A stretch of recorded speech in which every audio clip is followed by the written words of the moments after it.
सभी को एक बार पुनः मेरा नमस्कार। मैं खुशबू बंसल आप सभी का महाविद्यालय के YouTube चैनल पर स्वागत करती हूँ। लाभदायकता अनुपात को ही कंटिन्यू करते हुए आज हम उसमें तीसरी कैटेगरी अंशों पर अर्जित लाभदायकता को व्यक्त करने वाले अनुपातों के बारे में चर्चा करेंगे। उसमें पहला जो रेशियो है वह है प्रति अंश अर्जन, अर्निंग पर शेयर। अभी तक हमने जो बात करी थी वो ओवरऑल अर्निंग की बात करी थी कि पूरी जो शेयर कैपिटल लगा रखी है उस पर कितना प्रॉफिट गेन किया जा रहा है, कितना प्रतिशत उसको अर्जन हो रहा है। अब हम प्रति अंश अर्जन को एक शेयर से संबंधित करते हुए रेशियो यहाँ पर निकालेंगे। तो सीधी सी बात है, अगर हम एक शेयर का हमें निकालना है तो जो फॉर्मूला यहाँ पे बनेगा अर्निंग पर शेयर का, वह पहली बात तो जो इक्विटी शेयर्स का जो प्रॉफिट होता है उसके लिए जो अवेलेबल प्रॉफिट होता है वो नेट प्रॉफिट आफ्टर टैक्स में से प्रेफरेंस शेयर डिविडेंड को लेस करने के बाद में जो प्रॉफिट बचता है वो उनका होता है।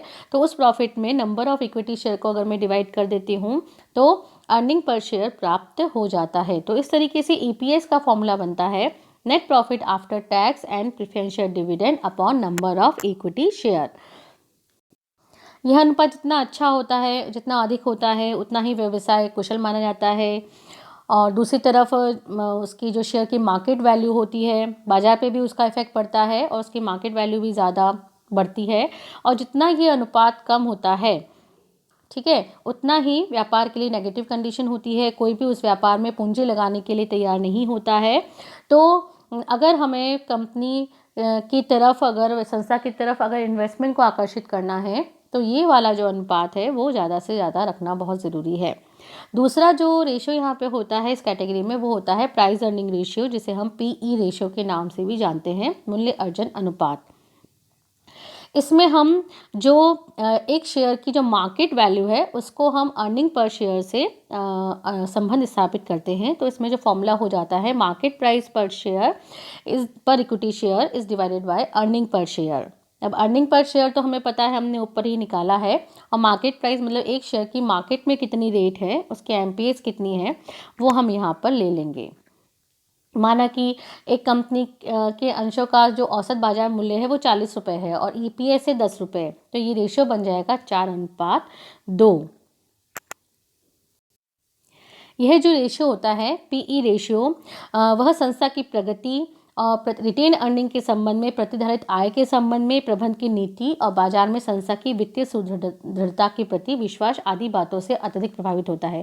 सीधी सी बात, अगर हम मार्केट प्राइस ले रहे हैं तो बाजार में उस संस्था की कितनी फाइनेंशियल कंडीशन स्ट्रॉन्ग है, कितना अर्निंग हो रही है, ईपीएस की बात अगर हम कर रहे हैं तो कितना प्रति अंश अर्निंग हो रही है, इन सब बातों के ऊपर डिपेंड करता है। अगर ये पीई रेशियो जितना ज़्यादा होगा तो उतना ही अंशों के प्रति मूल्यांकन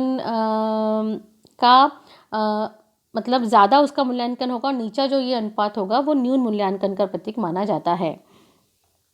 तीसरा जो रेशियो है इस कैटेगरी का वो है डीपीएस, डिविडेंड पर शेयर प्रति अंश लाभांश। लाभांश मतलब एक अंश के ऊपर कितना लाभांश दिया जा रहा है, मतलब संस्था ने प्रति अंश पर कितना लाभ अर्जित किया है, एक अंश के ऊपर कितना लाभांश डिक्लेयर किया है। देखो दो चीज़ें होती है, एक तो ईपीएस और एक डीपीएस। ईपीएस तो क्या बताता है कि एक अंश के ऊपर कितना लाभ अर्जित किया है संस्था ने, और डीपीएस क्या होता है कि उस अर्जित किए हुए लाभ में से कितना लाभांश अंशधारियों को डिक्लेयर किया है, दिया है एक अंश के ऊपर, वो होता है डीपीएस। तो डीपीएस निकालने का फॉर्मूला होता है dividend paid to equity share holder, जो टोटल डिविडेंड पेड किया है उसमें डिवाइड करेंगे नंबर ऑफ इक्विटी शेयर से। क्योंकि हमें पता है कि जितना भी संस्था को लाभ होता है वो पूरा का पूरा एज अ डिविडेंड डिक्लेयर नहीं करती है, उसमें से कुछ प्रतिधारित अर्जनों के रूप में, रिटेन अर्निंग के रूप में संस्था में ही आगे की जो काम है या उस संस्था की प्रगति के लिए संस्था में ही रोक लिया जाता है। तो ईपीएस और डीपीएस का अंतर जो है वो यही बताता है। सपोज करो कि किसी एक साल में ईपीएस अगर 5 रुपये प्रति अंश है और डीपीएस 3 रुपये प्रति अंश है, इसका मतलब है कि 2 रुपये प्रति अंश संस्था ने अपने पास ही रोक लिया है भावी आवश्यकताओं को पूरा करने के लिए। चौथा जो अनुपात यहाँ पर है वह है लाभांश भुगतान अनुपात, डिविडेंड पे आउट रेशियो।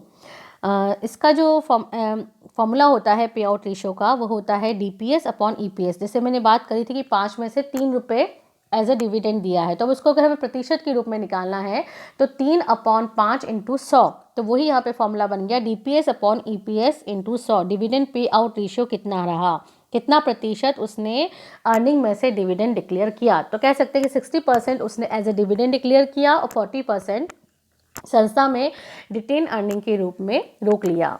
तो जो संस्था में हित रखने वाले जो व्यक्ति जो संस्था में विनियोग करना चाहते हैं या अंशों को सट्टे के उद्देश्य से खरीदना चाहते हैं, तो वो लाभांश का अनुमान लगाते हैं कि कितना उसको अर्निंग हो रही है। इससे उन्हें मतलब नहीं होता है, उन्हें मतलब होता है कि उस अर्निंग में से कितना वह डिविडेंड के रूप में डिक्लेयर कर रही है।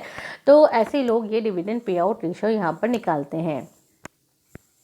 जितना ये रेशो अधिक होगा उतना ही इन्वेस्टर जो है वो संस्था के प्रति आकर्षित होते हैं। तो संस्था को एक बैलेंस रखना चाहिए। ऐसा भी नहीं कि डिविडेंड पे आउट रेशियो बहुत ज़्यादा रहे तो संस्था में भावी आवश्यकता की पूर्ति के लिए कुछ भी ना बचे। तो रिटेन अर्निंग और डिविडेंड दोनों को ही बैलेंस करके संस्था को चलना पड़ता है। नेक्स्ट जो रेशियो है dividend yield ratio. Dividend yield ratio या डिविडेंड यील्ड का मतलब जो इसका फॉर्मूला होता है वो होता है DPS अपॉन MPS अपॉन 100। मतलब डिविडेंड को मार्केट प्राइस से कंपैरिजन किया जाता है, उस पर प्रतिशत यहाँ पर निकाला जाता है। नेक्स्ट जो रेशियो यहाँ पर है वह है संचय और समता पूंजी का अनुपात। तो reserve to equity share capital ratio जो है वो यह अनुपात संस्था की लाभ वितरण नीति की जानकारी प्रदान करता है कि कितना जो लाभ हो रहा है उसमें से कितना वितरण किया जा रहा है। और यह जो है वो संचय की राशि में समता अंश पूंजी की राशि का भाग देकर ज्ञात किया जाता है। तो इसका फॉर्मूला एक तरीके से बन जाता है reserve to equity capital ratio का reserves upon equity share capital. यह अनुपात जितना ही ज़्यादा होगा वह क्या बताता है, संस्था की लाभांश नीति उतनी ही रूढ़िवादी मानी जाएगी। अर्थात ये है कि इसका मतलब ये है कि ये अनुपात ज़्यादा कब होगा, जब रिजर्व जो है वो इक्विटी शेयर कैपिटल से ज़्यादा होंगे। तो इसका अभिप्राय ये है कि जो भी लाभ हो रहे हैं उसको लाभांश के रूप में वितरित नहीं करके संचय के रूप में व्यापार में ही रोका जा रहा है। तो एक पॉजिटिव इम्पैक्ट तो इसका ये जाएगा, इस रेशियो को ज़्यादा जितना होगा उतना देखकर कि संस्था की जो वित्तीय स्थिति है वो अच्छी अधिक सुदृढ़ मानी जाती है। और संस्था की जो समता अंशों का जो पुस्तक मूल्य है उतना ही उनका ज़्यादा होगा, क्योंकि जो बुक वैल्यू निकालते हैं वो कैपिटल प्लस रिजर्व करके ही निकालते हैं। लेकिन एक इसका नेगेटिव इम्पैक्ट जो जाता है वो इसकी गुडविल पे जाता है। जो इन्वेस्टर इन्वेस्ट करना चाहते हैं उस कंपनी के अंदर, उस संस्था के अंदर, तो अगर वो इस रेशो को ज़्यादा देखते हैं तो वो ये समझते हैं कि जो भी लाभ हो रहे हैं उनको कहीं ना कहीं वितरित नहीं किया जाकर संचित किया जा रहा है। तो हर एक इन्वेस्टर ये चाहता है कि जो पैसा वो इन्वेस्ट कर रहा है उस पर उसे कम से कम प्रतिफल तो उसे लाभांश के रूप में मिले ही मिले। तो ये एक नेगेटिव इम्पैक्ट जो है उसकी गुडविल पे जाता है। तो इस कंडीशन का सुधार करने के लिए जब बहुत ही ज़्यादा यहाँ पर हो जाता है रिजर्व शेयर कैपिटल से ज़्यादा, तो फिर इस कंडीशन को सुधार करने के लिए कंपनी लाभों का पूंजीकरण करती है, जिसे हम कॉर्पोरेट अकाउंटिंग में पढ़ते हुए आ रहे हैं एक सेपरेट चैप्टर के रूप में। लाभों का पूंजीकरण करने का मतलब है कि लाभों को कैपिटल में कन्वर्ट किया जाता है। किस प्रकार से किया जाता है, बोनस शेयर इशू करके। लाभों में से बोनस शेयर इशू करती है कंपनी, तो फिर वो लाभ जो है वो कैपिटल में कन्वर्ट हो जाते हैं और लाभ पूंजी से कम हो जाते हैं। तो संस्था को ये ध्यान रखना चाहिए कि ये जो रेशो है वो न तो आवश्यकता से बहुत ज़्यादा होना चाहिए न नहीं आवश्यकता से कम होना चाहिए। कम भी नहीं होना चाहिए कि ऐसा नहीं कि हम जो लाभ हो रहा है और पूरा का पूरा एज अ डिविडेंड डिक्लेयर कर रहे हैं और संस्था के पास में कुछ भी रोक के नहीं रख रहे हैं। तो ये नेगेटिव इम्पैक्ट एक संस्था पर वो भी पड़ता है। अगर भावी आवश्यकता की पूर्ति के लिए फिर पैसा कहाँ से आएगा, फिर वापस से सोर्सेज से हमें पैसा कलेक्ट करना पड़ेगा। तो दोनों चीज़ों को ध्यान में रखते हुए संस्था को अपने जो संस्था का जो reserve equity share capital ratio है वो मेंटेन करके रखना चाहिए। तो इस तरीके से हमने देखा कि लाभदायकता अनुपात किस प्रकार से ज्ञात किए जाते हैं। बिक्री पर आधारित लाभदायकता अनुपात, विनियोजित पूंजी पर आधारित लाभदायकता अनुपात और अंशों पर अर्जित लाभदायकता अनुपात हम किस प्रकार से निकालते हैं। इस तरीके से हम यहाँ पर रेशियो एनालिसिस चैप्टर को ख़त्म करते हैं। बहुत सारे रेशियो हमने यहाँ पे कम से कम 40 से 50 रेशियो पढ़े हैं। एक बहुत इंपॉर्टेंट चैप्टर है। प्रश्न यहाँ पर बनता ही बनता है, न्यूमेरिकल बनता है। तो इसकी अच्छे से प्रैक्टिस करें और बहुत ही एक स्कोरिंग चैप्टर है ये। क्योंकि सिर्फ फॉर्मूले हैं, अगर हमें याद है तो हम इन्हें अप्लाई भी बहुत अच्छे से कर सकते हैं और अच्छा स्कोर कर सकते हैं इस क्वेश्चन के अंदर।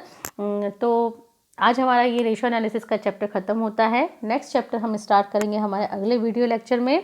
Thank you so much.